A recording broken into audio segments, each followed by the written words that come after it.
La librería. Un podcast escrito y dirigido por Mario Cuenca Sandoval. Y patrocinado por la librería La República de las Letras.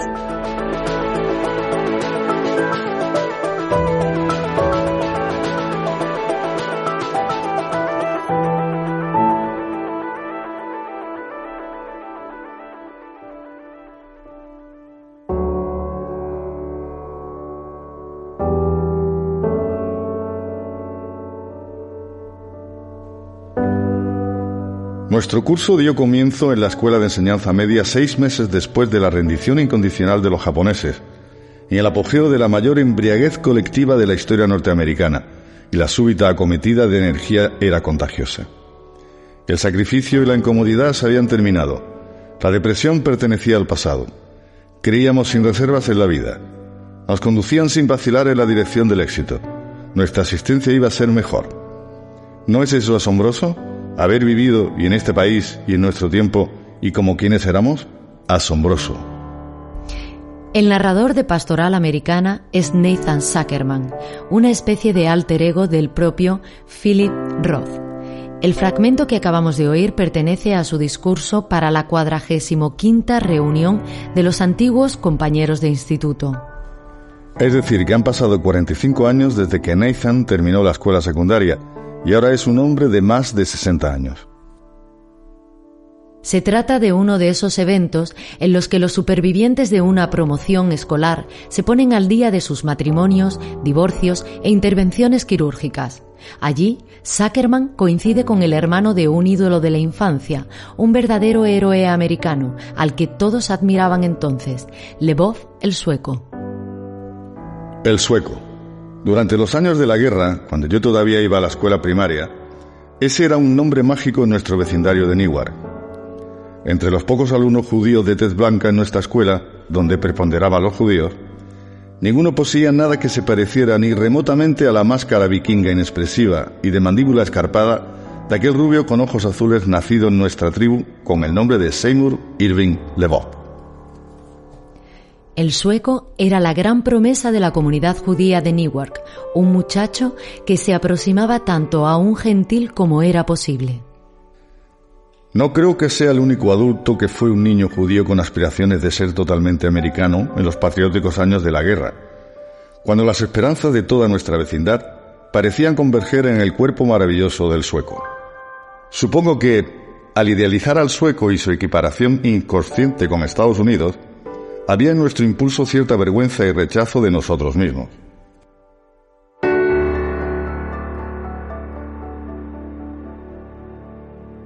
Lvov el Sueco era un as del deporte. Fútbol americano, baloncesto, béisbol, y las animadoras tenían una aclamación para él.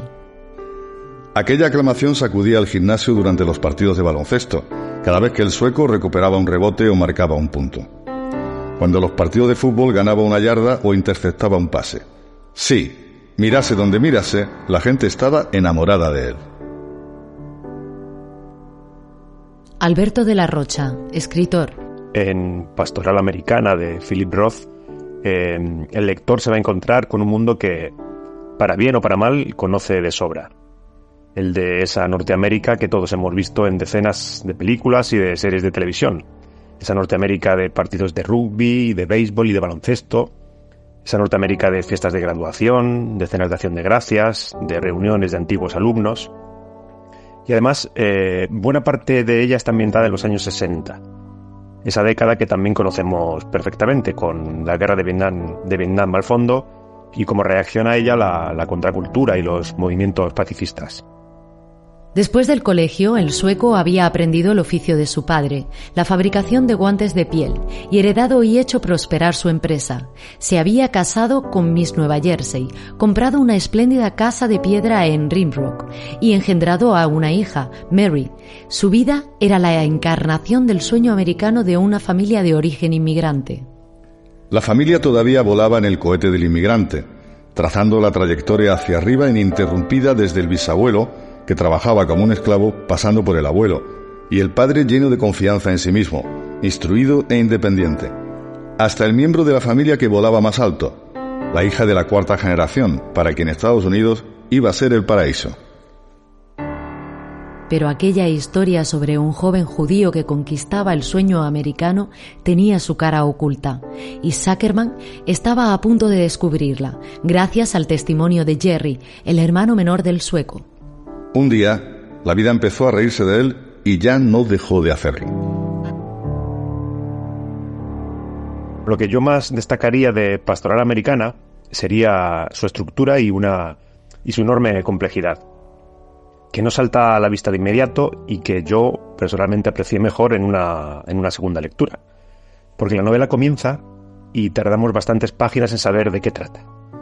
Es decir, el narrador, que es el novelista Zuckerman, alter ego de Roth en varias obras, empieza a contarnos distintas historias, pequeños sucesos que le han ocurrido. Por ejemplo, nos habla de un compañero de colegio que obtuvo cierta fama como deportista, el sueco, pero tampoco sabemos si es sobre él, sobre lo que nos va a hablar, hasta que de pronto la trama se enfoca y resulta que va a tratar sobre la hija del sueco, que cometió un atentado como protesta por la guerra de Vietnam y luego desapareció misteriosamente.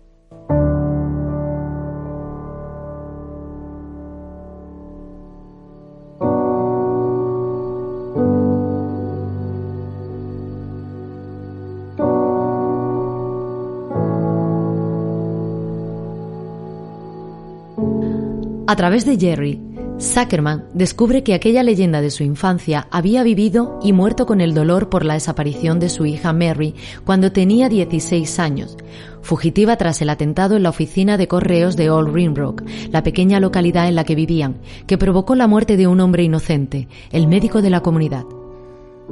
Qué brutal había sido la destrucción de aquel hombre indestructible. Me hacía pensar en Kennedy, solo una década mayor que el sueco y otro hijo privilegiado de la fortuna.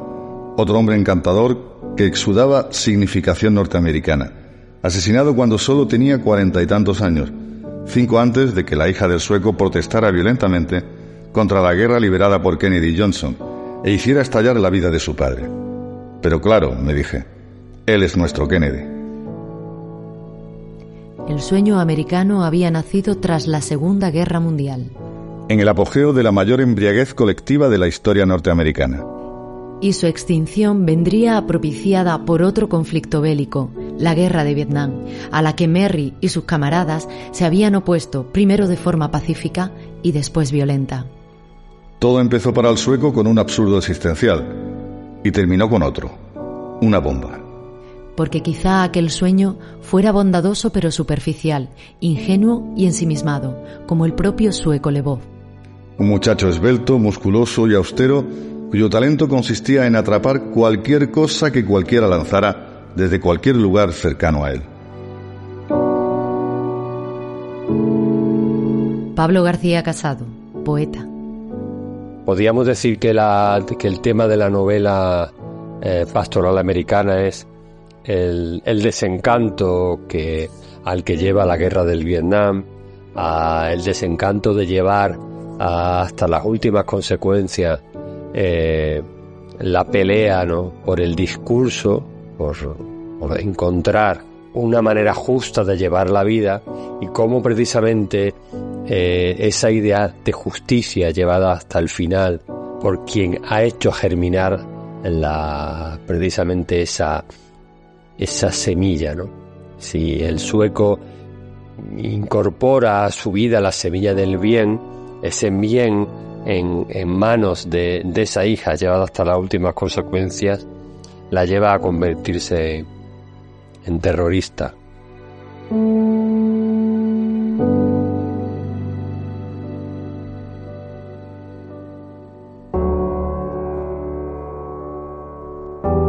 Pastoral Americana nos presenta el contraste entre dos generaciones, la que vivió los años dorados del capitalismo y de la sociedad de consumo, y la que se alzó contra sus valores, expoliada por la oposición a la guerra de Vietnam y la lucha por los derechos civiles de las minorías.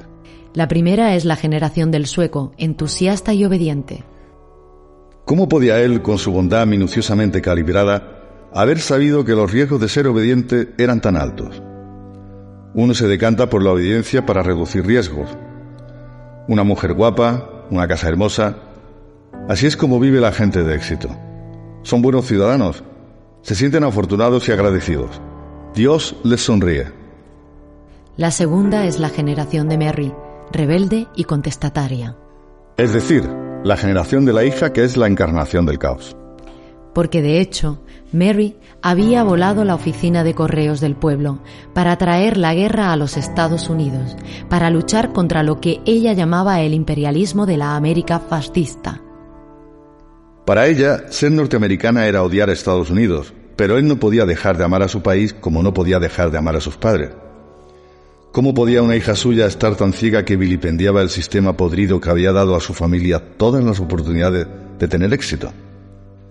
No había mucha diferencia, y ella lo sabía bien, entre detestar a Estados Unidos y detestar a su familia. El grupo de Mary había tratado de dañar instalaciones del gobierno como protesta. Pero en realidad, la oficina de correos de Rimrock no era tal, sino una pequeña tienda con gasolinera en la que se repartía el correo de los vecinos a falta de una estafeta oficial en el pueblo. Y la desdichada víctima, el doctor Conlon, un hombre inocente y muy apreciado en la comunidad. Cuando el sueco acude a casa de los Conlon para presentar sus condolencias a la familia, la viuda se dirige al padre de la terrorista en estos términos. Ustedes son unos buenos padres y han educado a su hija como lo consideraban mejor. La culpa no ha sido suya. Ustedes son víctimas de esta tragedia tanto como nosotros. La diferencia es que nosotros, aunque pasará tiempo antes que podamos recuperarnos, sobreviviremos, seguiremos siendo una familia unida por el afecto. En las semanas siguientes, la claridad y la fuerza con que la mujer había dado a entender que ellos, los de Bob, no sobrevivirían, le hizo preguntarse si su amabilidad y comprensión eran tan grandes como al principio había querido creer que lo eran.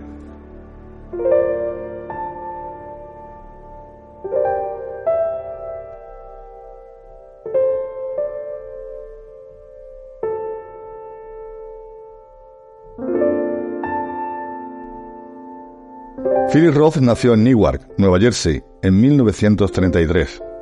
Junto a Saul Bellow, es considerado el novelista que mejor ha reflejado el mundo de los judíos norteamericanos con sus aspiraciones y contradicciones. Fue profesor de escritura creativa y literatura comparada en varias universidades, hasta que en 1992 abandonó la docencia para dedicarse en exclusiva a la novela. Eterno candidato al premio Nobel, que sí recibió Saul Bellow, fue sin embargo el autor más premiado de su generación, ganador del Pulitzer, del Pen Club y del National Book Awards en 2 ocasiones.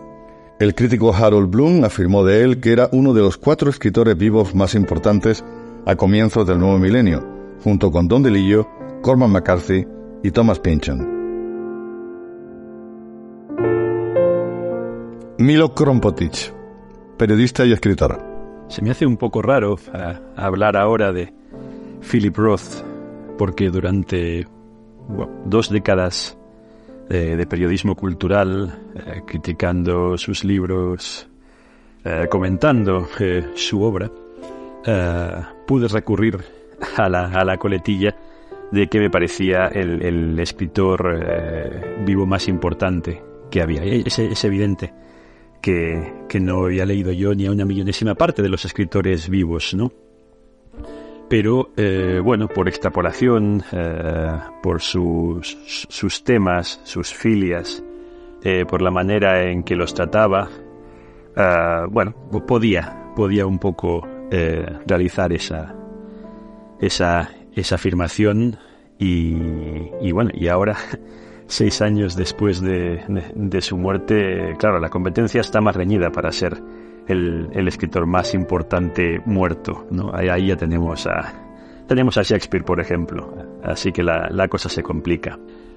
Philip Roth es un autor de una ambición tremenda en muchos sentidos, estilístico, temático. Fue una pena que no le concedieran el Nobel. Era un escritor de carrera que había dedicado su vida a la literatura y que aspiraba claramente a ese galardón, porque había hecho sacrificios tremendos en su vida personal para dedicarse a su arte.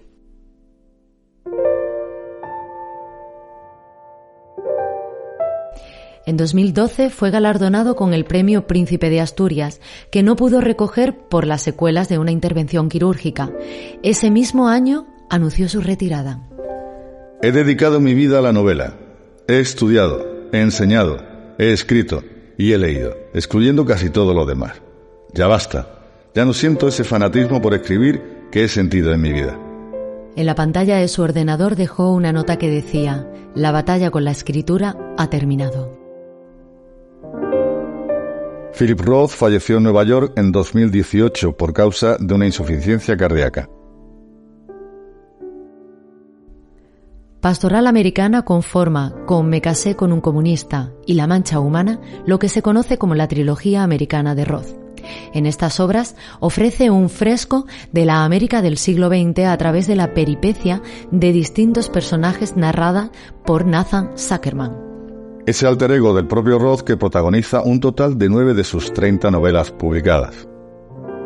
Y ahí ocurre algo que a mí en una segunda lectura me ha dejado asombrado. Y es que el novelista Zuckerman, el personaje, comienza a contarnos la historia de esa muchacha, de la hija del sueco. Una historia que obviamente no ha podido conocer en todos los detalles y que sin embargo estamos leyendo. Y a mí ese salto me parece algo maravilloso. Digamos que Pastoral Americana es, a ver si se me entiende, es una especie de metanovela de ficción. O dicho de otra manera, sería un libro de autoficción si el novelista Zuckerman fuera el novelista Roth. Pero claro, esto no es así.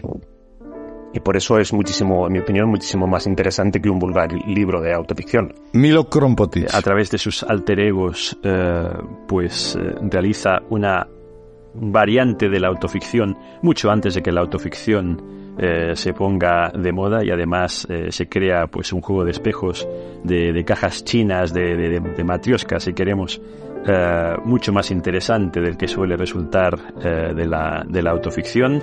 Alberto de la Rocha. Por otro lado, me atrevo a decir que Pastoral Americana es, en cierto sentido, el En busca del tiempo perdido de Philip Roth. Su manera de analizar los recuerdos de la infancia, cómo están almacenados en la memoria o cómo se han ido modificando hasta alcanzar el presente, nos remite, para mí, muy claramente a Proust. No en vano el narrador menciona al escritor francés al principio de la novela, y esto no puede ser casualidad.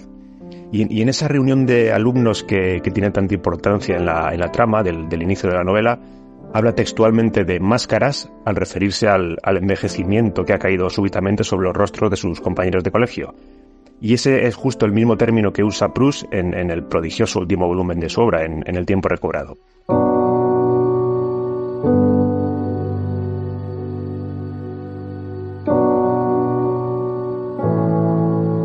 En Pastoral Americana, el sueco repasa una y otra vez la infancia de Mary, tratando de entender cómo pudo su hija atentar contra la vida de un hombre. ¿Tuvo algo que ver su tartamudez? ¿O tal vez aquel episodio en que, de niña, Mary le pidió que la besara como a mamá y él accedió? El sueco pone en juego toda su habilidad para llevar la misma vida de antes. Pero ahora la acompaña una vida interior, una atroz vida interior llena de obsesiones tiránicas, inclinaciones reprimidas, expectativas supersticiosas, interrogantes sin respuesta, insomnio y autocensura noche tras noche. Una soledad enorme, un remordimiento que no cesa, incluso por aquel beso cuando ella tenía 11 años y él 36, los dos en bañador todavía húmedo, regresando en el coche a casa desde la playa de Deal. ¿Era posible que eso hubiera sido la causa? O quizá fuera su constitución física, su aspecto robusto que tanto acomplejaba a Mary. ¿Por qué Mary, que lo tenía todo, se había convertido en aquel monstruo? ¿Qué habían hecho ellos, sus padres, para propiciarlo? ¿Qué habían hecho más que quererse? ¿Qué había hecho él más que cuidar de ella y estimularla? Darle su apoyo, su orientación y una independencia que les parecía razonable. ¿Y por qué Mary rechazaba la vida que 4 generaciones de su familia habían construido con esfuerzo y fe en el progreso? ¿Es que no era suficiente para ella? Cuando Mary estaba todavía en casa, un sábado en que la chica había ido a Nueva York, él abrió el cajón inferior de la cómoda y revisó todo lo que había allí. Aquella literatura política, los panfletos, los libros de bolsillo, los folletos fotocopiados. No se trataba de meras diatribas contra la guerra, sino textos de personas que querían derribar el capitalismo y el gobierno de Estados Unidos. Gente que pedía a gritos la violencia y la revolución.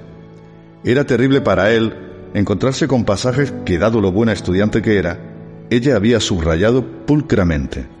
porque a los 15 años Mary había comenzado a frecuentar la sede de un grupo radical de Nueva York. No quiero que te metas en líos, Mary. Estás enfadada por la guerra, lo mismo que mucha gente. Pero hay personas enfadadas por la guerra que no tienen límites. Límites. Eso es todo lo que se te ocurre. Nada de ir hasta el extremo, pero a veces hay que ir hasta el puñetero extremo.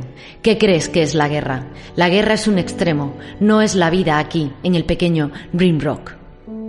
Fue entonces cuando comenzaron las interminables discusiones en la mesa. No estás en contra de la guerra, replicaba la madre. Estás en contra de todo. ¿De dónde nacía aquella ira disfrazada de anhelo de justicia? La habían engañado. ¿Qué otra cosa podía creer un padre?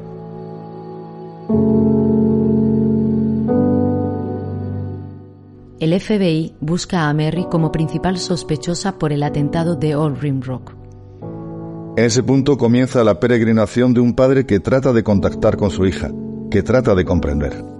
Porque, a ojos de los jóvenes con los que ahora se relaciona Mary, el sueco no es más que un depredador capitalista, un hipócrita que trata con paternalismo a sus empleados de color, a los que explota en su fábrica de delicados guantes de piel. Y un cómplice de la guerra de Vietnam y del imperialismo yanqui, a pesar de haber escrito cartas y haberse posicionado en contra de la intervención americana en aquel país. En realidad, la adhesión de Seymour Lebov a los ideales norteamericanos era tan inocente, tan automática como la de la mayoría de sus coetáneos, como ha dicho el escritor Justo Navarro a propósito de Pastoral Americana. Lebov no fue un farsante, sino que logró ser parte de una familia y una nación, Estados Unidos, como no pudo Zuckerman, a quien le queda algo de judío en mundo ajeno, heredero de la vieja Europa y su cultura de la duda y el desdoblamiento en la reflexión. El sueco Lebov no aprecia ninguna distancia entre lo que nos enseñan y lo que hemos de vivir.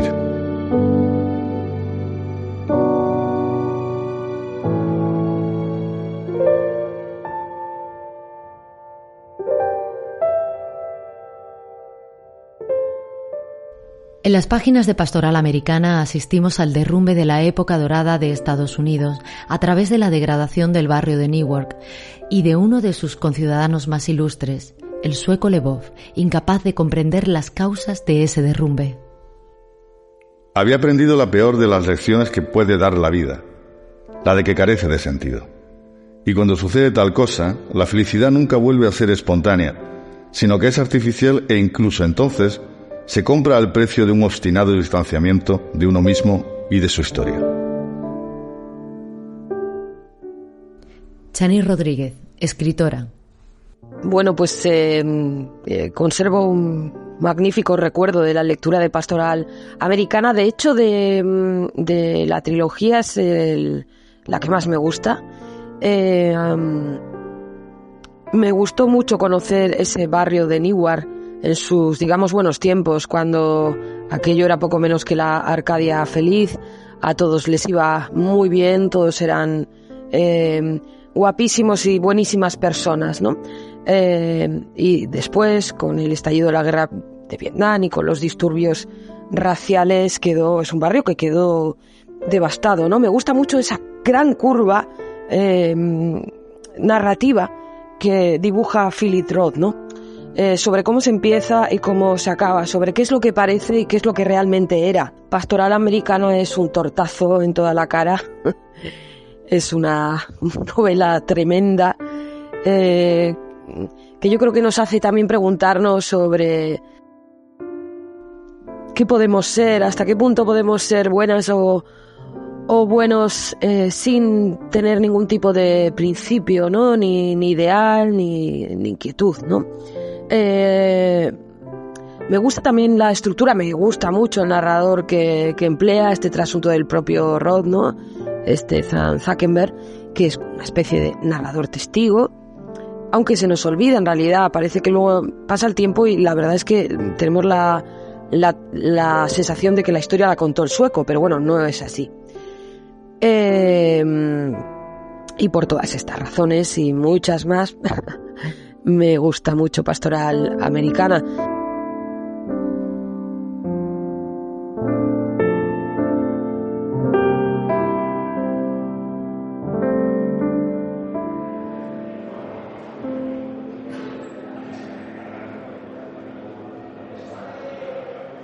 Librería La República de las Letras. Taller de lectura dirigido por Mario Cuenca Sandoval. Antonio Albalá. En el capítulo segundo, en las primeras 5 o 6 páginas, ahí se refleja un discurso en el que Roth nos introduce al sueco Le Bon, la personalidad del sueco Le Bon.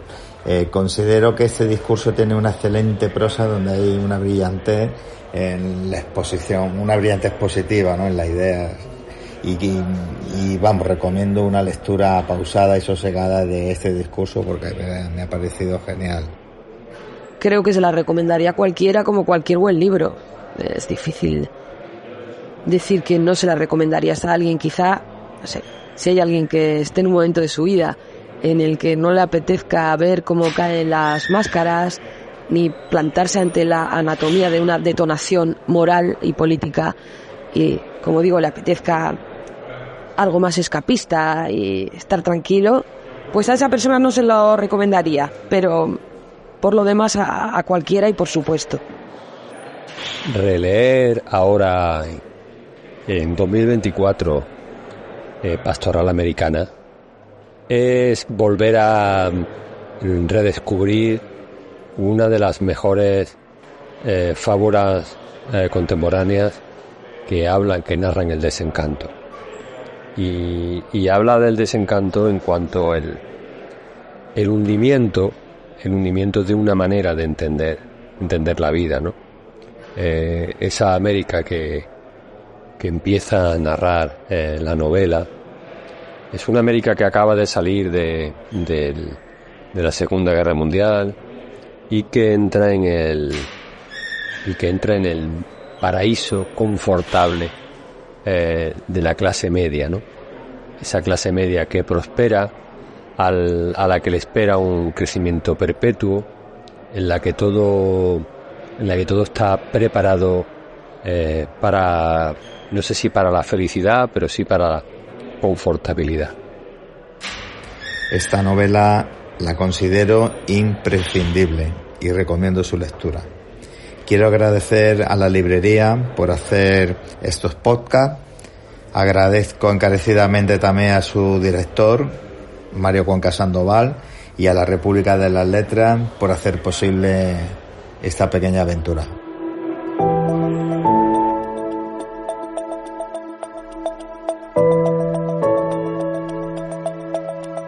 En el episodio de hoy han colaborado Pablo García Casado, poeta. Milo Krompotic, periodista y escritor.